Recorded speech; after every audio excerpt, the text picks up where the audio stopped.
সুইডেনে পবিত্র কোরআন পোড়ানো ইরাকি যুবক সালমান মমিকা গুলিতে নিহত হয়েছে।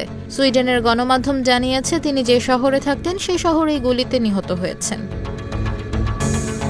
এদিকে ব্রিটিশ সংবাদ মাধ্যম বিবিসির এক প্রতিবেদন বলছে, স্থানীয় সময় বুধবার সন্ধ্যায় স্টকহোমের একটি অ্যাপার্টমেন্টে ৩৮ বছর বয়সী ইরাকি শরণার্থী সালমান মমিকাকে হত্যা করা হয়। সুইডিশ পুলিশ এক বিবৃতিতে জানিয়েছে, হত্যাকাণ্ডের পরই ৫ জনকে আটক করা হয়েছে। একজন প্রসিকিউটর তাদের আটকের নির্দেশ দিয়েছেন।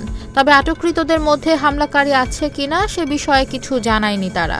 ঘটনাটি তদন্ত করা হচ্ছে বলে জানিয়েছে পুলিশ বিভাগ।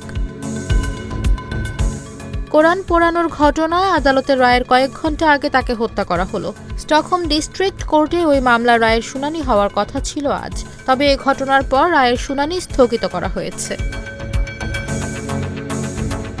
২০২৩ সালে প্রতিবাদ জানাতে গিয়ে ২ দফায় পবিত্র কোরআন পোড়ান মমিকা। প্রথম দফাটি হয় স্টকহোমের একটি মসজিদের বাইরে, দ্বিতীয়টি ইরাকি দূতাবাসের বাইরে। পরে ওই ঘটনা ইন্টারনেটে ছড়িয়ে পড়লে ব্যাপক প্রতিবাদ দেখা যায় মুসলিম বিশ্বের বিভিন্ন দেশে। জানা যায়, ২০১৮ সালে ইরাক থেকে সুইডেনে আসেন মমিকা। এরপর ২০২১ সালে ৩ বছরের জন্য সুইডেনে বসবাসের অনুমতি পান।